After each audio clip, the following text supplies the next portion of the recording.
I think one thing that helps me to feel a little bit better about the fact that any visible DID system online is going to be met with ableism, including the very common accusation of faking their disability, which is something that I have seen every DID system I've seen online has been accused of faking their disability, as well as I myself have been accused of faking my disability, but it is particularly worse for large scale, or I mean, what people that have a larger audience on apps such as this and on other apps.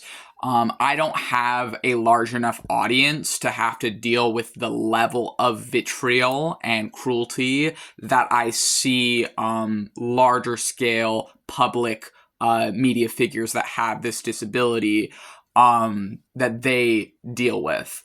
And I would say that one of the things that helps me to see that without it as negatively impacting me as it used to is understanding that every disabled person, all disabled people face this same form of ableism of being accused of faking.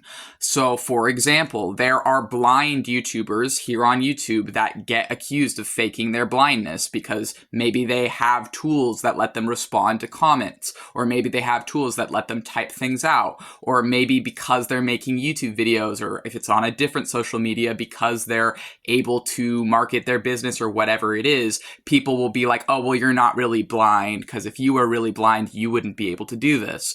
Another thing, I saw, just yesterday, someone who is, I think it's their second battle with cancer now, and their son is trying to raise funds using his YouTube to help to take care of his mother, who is struggling with cancer and is also living in poverty. So because he has more money and means to help, but he doesn't have enough on his own, so he's using his YouTube to try and raise funds and to try and help his mother that lives in poverty and has cancer.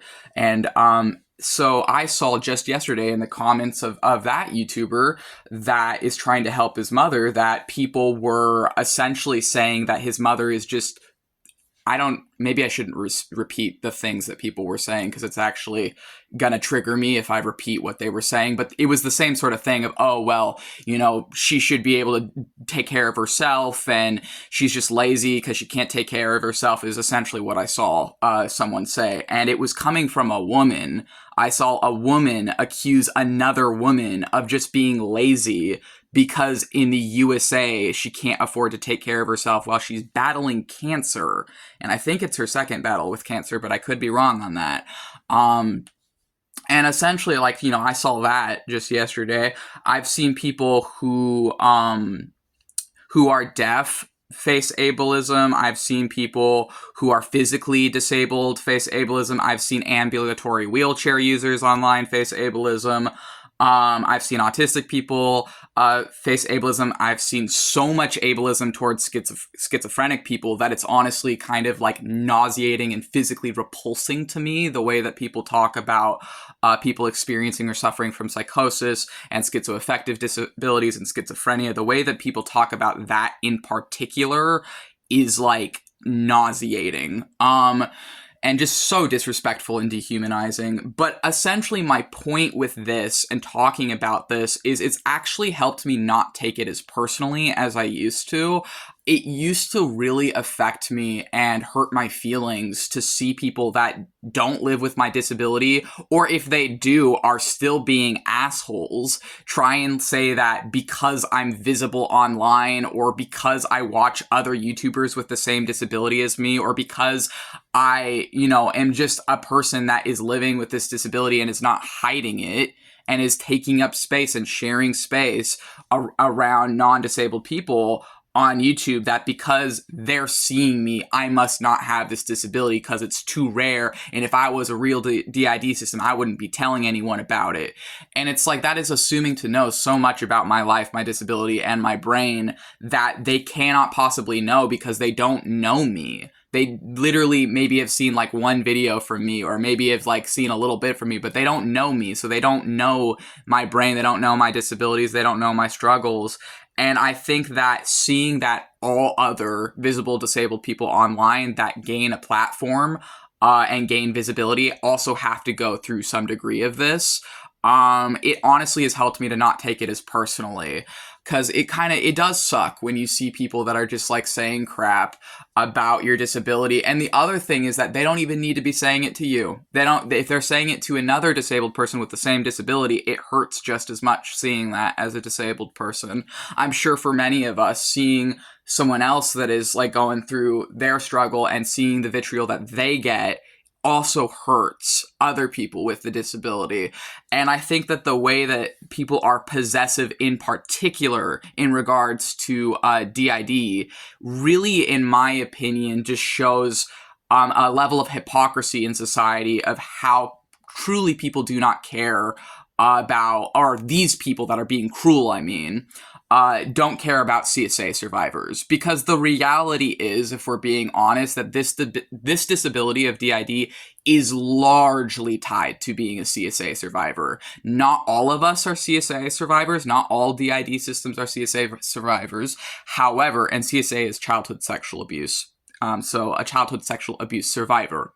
Many of us are survivors. And the thing is that statistically, from what I've seen, the lowest I've seen it is like 70% of us. And I think the highest I've seen it, like depending on the source, is like above 80%. So I think it like depends on the source, and the statistics may vary for that, because there might, I've seen it a few different statistics there, and it might be outdated now, but essentially there seems to be a direct correlation between childhood sexual abuse and surviving that and this disability of dissociative identity disorder. And I also acknowledge that DID is not the only form of plurality that humans can experience. And I find it very weird that this is even controversial, because it's just a fact that my disability is not the only form of plurality humans can experience. Even just dreams. When you're dreaming, everything in that dream is a part of your brain. Everything in your dream, all the people, all the places, all the adventures you go on, whatever you see, that is your brain. So when you are dreaming, even for singlets, that's a form of plurality.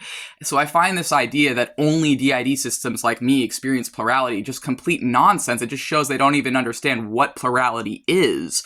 Being multiple things or multiple people, or having an experience of living as multiple people, is not something at all exclusive to DID. It's just that in our case, it's coming from repeated childhood trauma that's taking place in early childhood that affects the rest of our life. And that is a very difficult struggle for DID systems, because it's disabling. Our plurality is disabling for us. And I think that, especially with like the dissociative amnesia being a defining symptom of this disability. So I'm making this video because I feel like perhaps hearing this could help someone else out there. Maybe this will help a system out there, or maybe this will help even a singlet or a singular-minded person to just like learn something new. And if this was helpful for you to hear these things, feel free to like, and I have other videos on this channel that you can feel free to check out if you are interested. And this has been Max the Mantis, and I'll see you in the next video.